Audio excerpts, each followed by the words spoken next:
Jake Morrison walked into the big meeting room on Nexus Prime. The room was huge, with tall walls that reached up so high he could barely see the top. Hundreds of alien beings sat in circles around a center table. Their eyes watched him as he moved to his seat. Lisa Carter walked beside him. She was a military admiral and wore her blue uniform with pride.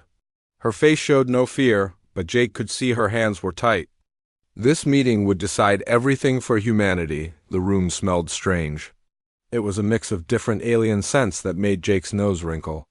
Some aliens breathed different air, so machines pumped various gases around the room. The sound was like a soft whisper that never stopped. Jake sat down at the human table. It was smaller than the others. The Alien Council had made sure of that. They wanted humans to know their place. Lisa sat next to him and put her hands flat on the table.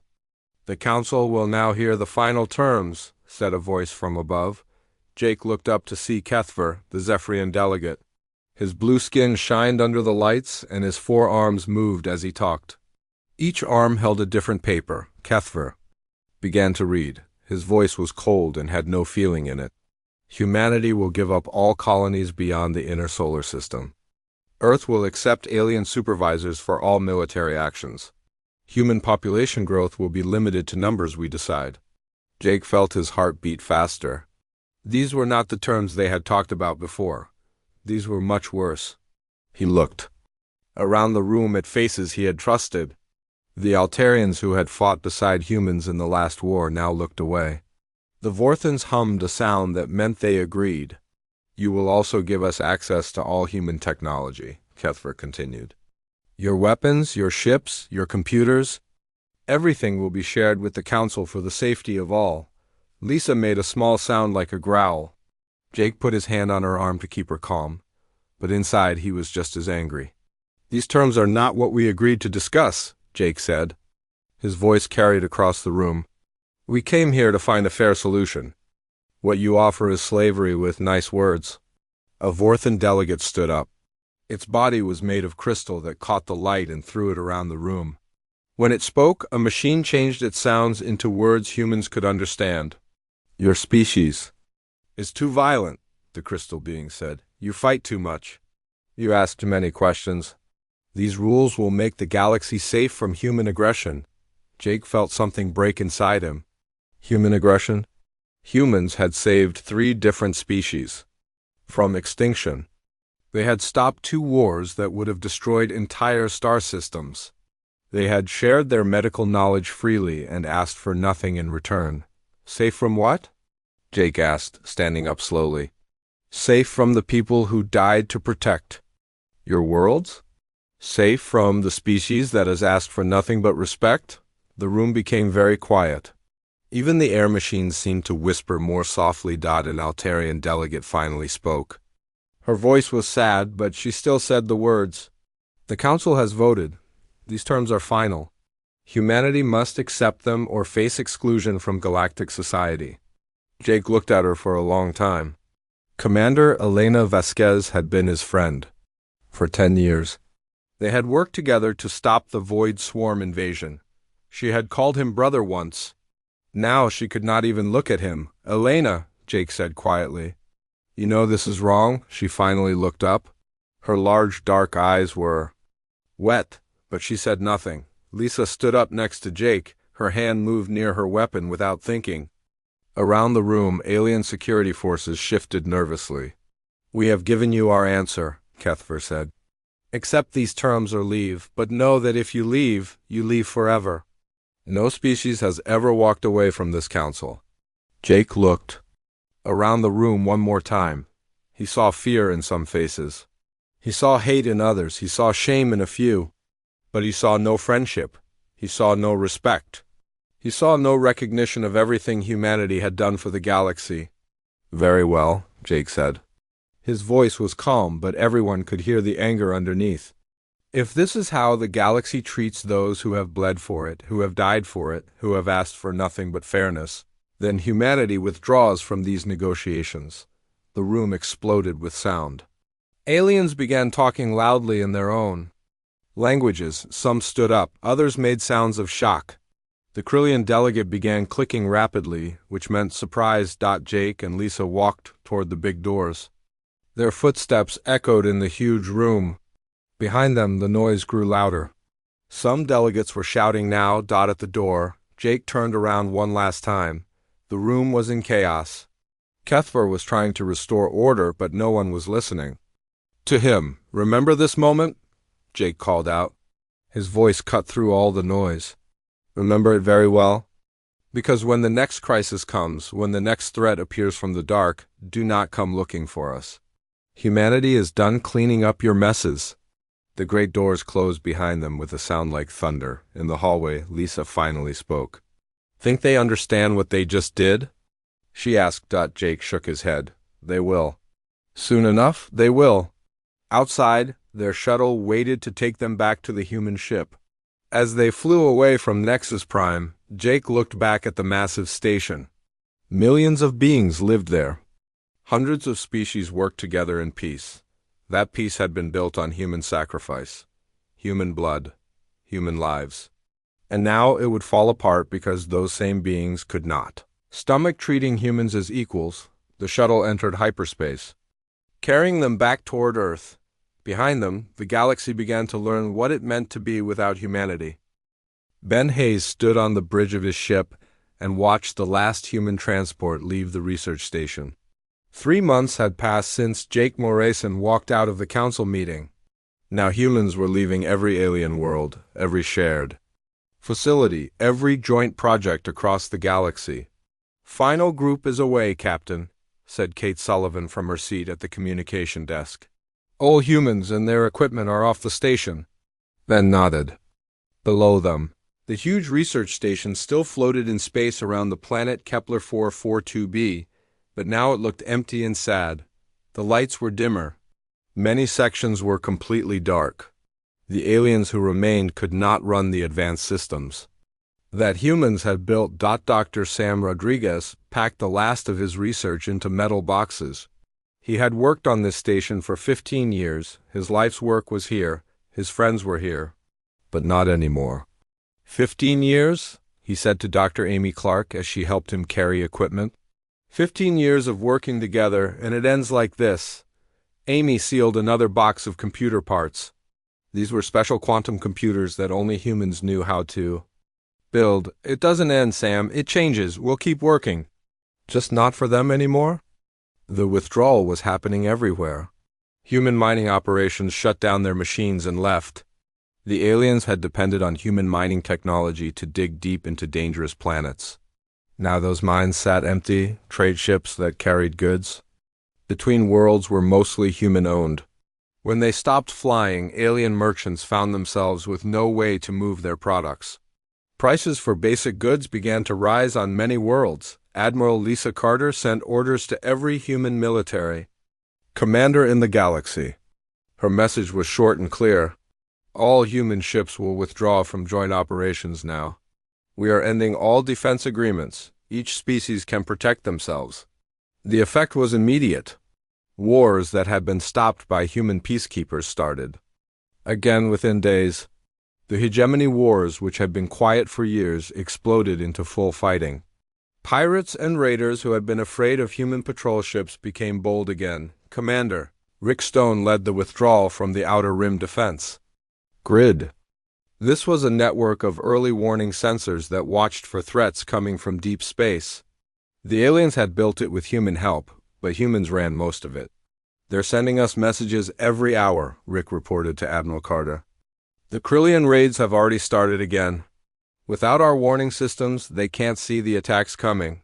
"That's their problem now," Carter replied. Her voice was cold. "We offered partnership. They chose to make us slaves. Let them live." With what they chose? On the planet Vorthan Prime, the crystal beings discovered that their computer networks were failing. Humans had designed and maintained the quantum communication systems that let different species talk to each other across the galaxy. Without humans to fix problems, messages took days instead of minutes to travel between worlds. The Altarian military found themselves facing their old enemies, the Zephyrians, without human mediators to keep peace talks going. "Commander Elena." Vasquez tried to contact her old friend Jake Morrison, but Earth was no longer answering calls from alien governments. Senator Paul Martinez sat in his office on Earth, reading reports from across the galaxy. The news was bad and getting worse every day. His assistant, Helen Barnes, brought him the latest intelligence summaries. "The situation is falling apart faster than we expected," Helen said. She spread data tablets across his desk. "The Altarians Ephraim. Conflict has spread to 12-star systems. The Trade Confederation is collapsing, and our deep space monitors are picking up strange signals from the void regions." Paul looked at the reports with growing concern. The void regions were the dark, empty spaces between the spiral arms of the galaxy. 20 years ago, something terrible had come from those regions. The void swarm had nearly destroyed all life in the galaxy before humans led the fight to stop them. Dr. Rodriguez, now working in a secret research facility on Titan, had been studying the sensor data from the void regions. What he found made his blood run cold. The patterns were exactly the same as they had been before the void swarm first appeared. "It's happening again," he told the Emergency Council on Earth. "Whatever made them invade before, it's starting again." Meanwhile, alien governments were beginning to understand how much they had depended on humans. The Vorthan Empire, which had been so proud and dismissive during the negotiations, found their empire cracking apart. Without human logistics experts, they could not get supplies to their outer colonies. The Krillian hegemony discovered that their military communications relied entirely on human-built systems. When those systems failed, their fleet commanders could not coordinate their defenses on Nexus Prime. The Galactic Council tried to meet every day to deal with the growing crisis. But without human mediators, even simple discussions turned into shouting matches. The Saurian Dominion and the Krillians nearly started fighting right in the council chamber. Kethver, the Zephyrion who had written the humiliating terms for humanity, now stood before his own government trying to explain why their empire was falling apart. "We may have underestimated how much humans contributed to galactic stability," he admitted. The words tasted bitter in his mouth. Captain Ben Hayes, now commanding a mobile fleet in the Sol system, watched the chaos from far away. His sensors showed battles breaking out across the galaxy. Trade routes were failing, communications were breaking down. "They're destroying themselves," he said to his first officer, Alex Turner. "And they still don't understand why we left." "Pride," Alex replied. "They can't admit they need us." "Not until it's too late." As if his words had power, the deep space sensors began picking up familiar energy signatures. Every human who had fought in the last war recognized those readings. With cold fear, the void swarm was stirring again, and this time the galaxy would face them alone. 6 months after humanity left the Galactic Council, the galaxy had become a very quiet place. It was not the quiet of peace. It was the quiet of fear, like when someone holds their breath waiting for something terrible to happen. Senator Paul Martinez sat in his office on Earth reading reports from the few human spies still working in alien space. The news was worse than anyone had expected. His intelligence chief, Helen Barnes, put more data tablets on his desk. "Everything is falling apart faster than our worst predictions," Helen said. Her calm voice now carried worry. "The Altarians Ephraim. War has spread to 12-star systems. The trade union is breaking into pieces, and the deep space sensors are showing weird readings from the void regions." Paul nodded with a grim face. The void regions were the dark, empty spaces between the galaxy's spiral arms. Light seemed to die in those places. 20 years ago, the void swarm had come from there and almost eaten the entire galaxy. Only humanity's leadership had stopped them. Dr. Sam Rodriguez now worked in a hidden research base on Titan, one of Saturn's moons. He had been studying the sensor data from the void regions for weeks. What he found scared him deeply. "The patterns are exactly the same as before the swarm came," he told the emergency meeting on Earth. "Whatever drove them to attack us 20 years ago, it's happening again." The alien governments were slowly learning how much they had needed humans for everything. Without human-maintained quantum communication networks, it took days for alien leaders to talk to each other instead of minutes. Important decisions were delayed for weeks. The Vorthan Empire, whose crystal delegate had been so rude during the negotiations, watched their empire crumble. Their supply ships could not find their way to distant colonies without human navigation systems. Entire worlds were running out of food and medicine. Without human security forces, whole sectors of space fell into chaos. Pirates attacked trade ships freely. Slavers raided peaceful colonies. Criminal gangs took over space stations that had been safe for centuries. The Zephyrian military discovered that their battle fleets could not work together without human coordination systems. When they tried to fight the Altarians, their own ships accidentally fired on each other because their communications were so confused on Nexus Prime. The Galactic Council tried to meet every day, but they could barely talk to each other. The Krillians and the Saurian Dominion had almost started a fistfight during the last meeting. Without human mediators, even simple votes turned into angry arguments that lasted for hours. Kethver, the Zephyrian who had written the harsh terms for humanity, now stood before his own leaders trying to explain why their government was failing. "We may have made a mistake about how important humans were to keeping the galaxy stable," he said through his translator. The harmonic sounds carried fear that everyone could hear. Commander Elena Vasquez of the Altarian fleet sat in her command center watching her homeworld burn. Zephyrian attack ships had broken through their defenses because the early warning systems no longer worked. She stared at her communication console, wanting to call her old friend Jake Morrison for help. But Earth was not answering any calls from aliens. The economy was collapsing too. Without human banks to handle interstellar money transfers, trade between species almost stopped. Worlds that depended on imports began to starve. The price of basic goods increased by hundreds of percent. Captain Ben Hayes commanded a mobile human fleet that stayed hidden in the outer Sol system.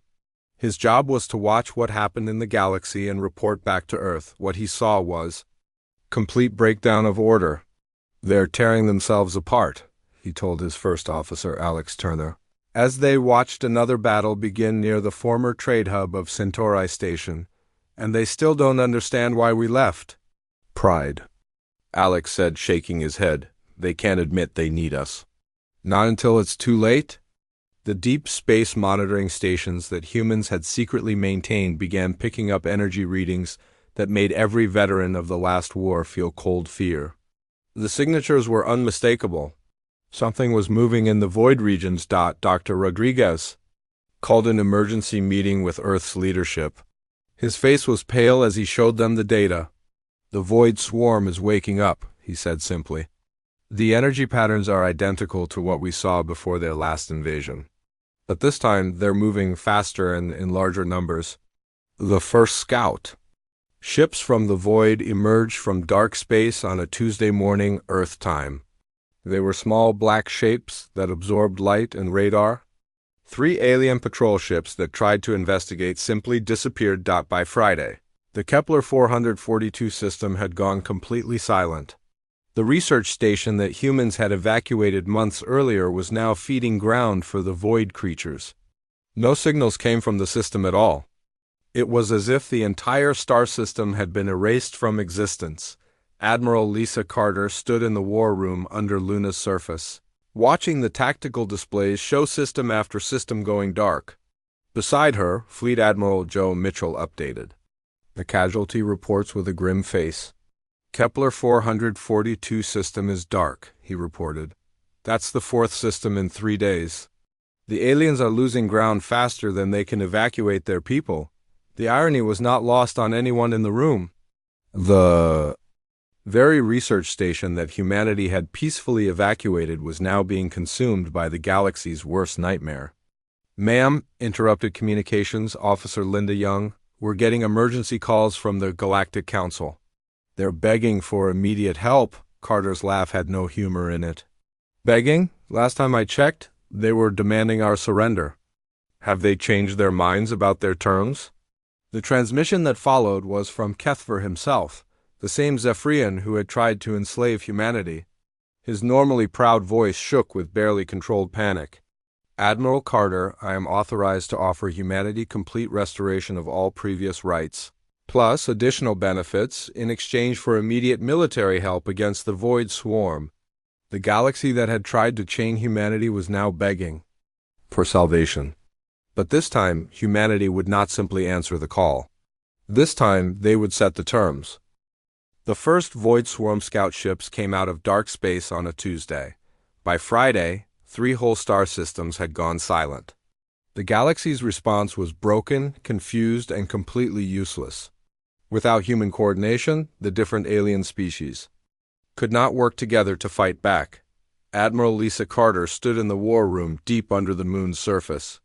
Earth's main military command center was buzzing with activity. She watched the big screen show system after system falling to the advancing swarm. Beside her, Fleet Admiral Joe Mitchell grimly read the casualty reports. Kepler 442 system is completely dark, he said. That's the 4th system in 3 days. The aliens are losing territory faster than they can move their people to safety. Nobody missed the bitter irony.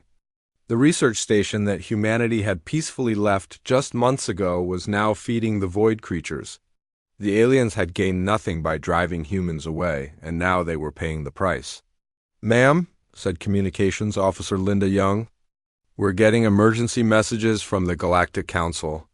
They're asking for immediate help." Carter laughed, but there was no joy in the sound. "Asking? Last time we talked, they were demanding our surrender? Have they changed their position? On their terms?" The message that came next was from Kethver himself, the same Zephyrian who had written humanity's humiliation. His normally arrogant voice was shaking with barely controlled fear. "Admiral Carter, I am authorized to offer humanity full restoration of all previous status, plus additional benefits, in exchange for immediate military intervention against the Void Swarm." Dr. Sam Rodriguez had been tracking the swarm's movement, patterns from his research station on Titan. What he found was terrifying. He called an emergency meeting with Earth's leaders. "They're not attacking randomly," he explained, showing holographic maps of the galaxy. "They're hitting the exact systems where human infrastructure was most important. They know exactly what they're doing. They remember our weaknesses." President Nancy Williams had replaced the old government after the failed negotiations. She now faced the hardest decision in human history. The military leaders, headed by General Frank Davis, gave her their honest assessment.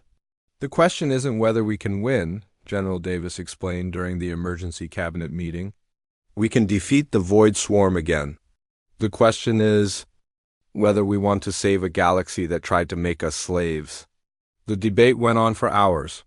Some people said humanity should help because it was the right thing to do. Others said the aliens should face the results of their bad choices. The argument grew heated as more systems fell to the swarm. It was Jake Morrison who provided the answer that mattered. They had called him back from retirement to advise the government. His words were simple and clear. "We don't fight for them," he said calmly. "We fight for us. Because if the galaxy falls, Earth will fall with it eventually. But this time we fight on our terms." The terms were simple and could not be negotiated. Humanity would have complete control over all military operations. They would get permanent seats on all major galactic governing bodies. There would be constitutional protections to prevent the kind of discriminatory laws that caused this crisis. Most importantly, any species that had voted to subjugate humanity would provide reparations and public apologies. Some alien governments refused the terms even as their worlds burned. It took the complete destruction of the hegemony's homeworld to convince the holdouts that humanity was serious. The Krillian leadership watched their capital city disappear in void fire before they agreed to humanity's demands. The Vorthan crystal beings hummed sounds of submission and regret as they signed the new agreements. Commander Elena Vasquez, the Altarian who had betrayed her friendship with Jake Morrison, personally delivered her species' formal apology. Her message was broadcast across the galaxy. "We betrayed those who called us friends," she said, her voice breaking with emotion. "We turned our backs on those who had died for us. We have no right to ask forgiveness, but we beg for the chance to." earn back even a small part of the trust we threw away. The Second Void War began immediately after the agreements were signed, but this war was different from the first one. Humanity was not fighting to save ungrateful allies. They were fighting to establish a new order in the galaxy. Admiral Carter's flagship, the UES Retribution, led the largest human fleet ever assembled. But this fleet was purely human. No alien ships flew beside them as equals. The alien fleets that did participate were given support roles only. Captain Ben Hayes commanded a squadron of the new Titan-class destroyers. These ships were built with technology the aliens had tried to limit during the negotiations. Now they watched in awe and growing fear as human weapons tore through the biomechanical swarm creatures like fire through paper. The alien military leaders who observed the battles sent worried reports back to their governments. Humanity had been holding back during previous conflicts. The weapons they used now were far more advanced than anything the aliens had seen before. Dr. Rodriguez's research team made the breakthrough that would end the war. They finally cracked the swarm's hive-mind communication system. The bio-creatures shared a collective intelligence that controlled their actions across the entire galaxy. Tony Brooks led a team of human cyber warfare specialists in the most important hacking operation in galactic history. They inserted a virus into the swarm's communication network that turned their own coordination system against them. The virus spread through the hive mind like poison. Swarm ships that had moved in perfect formation suddenly began attacking each other. The bio-creatures that had shared thoughts for millions of years found themselves isolated and confused. The final battle lasted 18 hours and took place in the heart of the galaxy near the massive black hole at its center. When it ended, the Void Swarm was not just defeated but completely destroyed. Their hive minds collapsed. Their bioships became dead hulks floating in space. The victory celebration on Earth was quiet. There was no joy in proving their former allies' dependence. No pleasure in the cost of galactic salvation. Humanity had won, but the price had been the trust and friendship they had once shared with the stars. The galaxy was safe, but it would never be the same. The Second Void War was over. 8 months of fighting had ended with humanity's complete victory. But this was not like the celebrations after the First War. There were no parades, no speeches about galactic friendship. Instead, there was quiet satisfaction and the hard work of building a new galaxy. Admiral Lisa Carter stood on the command deck of the UES Retribution as it docked at the rebuilt Nexus Prime Station. The space station looked very different now. Human architectural designs dominated the structure. Human security forces controlled the docking bays. Human administrators managed the traffic flow. The alien ships that arrived had to follow protocols written by human officials. They waited in designated areas until human controllers gave them permission to dock. The proud species that had once dismissed humanity as too aggressive now submitted to human authority without complaint. Captain Ben Hayes walked through the station's main corridors and noticed how everything had changed. Human symbols were everywhere. The universal translator systems now used English as the primary language, with alien languages as secondary options. Even the lighting had been adjusted to human preferences. President Nancy Williams arrived for the inaugural session of the new Galactic Union. She was not coming as a supplicant or junior partner. She was coming as the leader of the species that had saved the galaxy twice and now controlled its future. The new council chamber was impressive. Human engineers had designed it to send a clear message about the new order. The human delegation sat at the center of the room on a raised platform. The alien delegation sat in circles around them, looking up at their new leaders. Jake Morrison, now Secretary General of the Galactic Union, took his place at the main podium. The room fell silent as he prepared to address the assembled delegates. Every alien representative knew that their species' future depended on this man's words. "We did not seek this position," Morrison began, his voice carrying clearly through the chamber. "We did not want to rule over you. We wanted to stand beside you as equals. You made that impossible. So now we stand above you, not out of malice, but out of necessity. The galaxy proved it cannot govern itself responsibly. The Zephyrian delegate, who had once been so arrogant, could only nod in acceptance. Kethver's forearms hung limp at his sides. His blue skin had lost its shine. The being who had tried to enslave humanity now depended on human mercy for his species' survival, the Crystal Vorthan. Representative hummed in frequencies that registered as acceptance and deep regret. Their empire, once proud and dismissive of human contributions, was now a shadow of its former self. Without human technology and expertise, they could barely maintain their most basic infrastructure. Commander Elena Vasquez of the Altarians sat in the section reserved for former allies. Her people had been given a chance to rebuild their relationship with humanity, but it would take generations to restore trust. She wore no military decorations now. Her government had stripped her of rank for her role in humanity's humiliation. The new constitution was read aloud by Dr. Sam Rodriguez, who had been appointed as the Union's chief scientific advisor. The document was clear and uncompromising. Humanity held veto power over all major galactic decisions. No species could be subjected to discriminatory legislation. All military operations required human approval. Article 7, Rodriguez read, establishes humanity's permanent right to intervene in any conflict that threatens galactic stability. No species may refuse human mediation in disputes involving multiple star systems. The economic provisions were just as decisive. Human banks would control interstellar currency exchange. Human shipping companies would manage the major trade routes. Human mining operations would have first priority on resource extraction rights. General Frank Davis outlined the new military structure. The Galactic Defense Force will be under unified human command, he announced. Each species may maintain local security forces, but all interstellar military operations will be coordinated through Human Fleet Command. The alien military leaders who had once dismissed human tactical abilities now studied every word. They had seen what human weapons could do when not restrained by diplomatic considerations.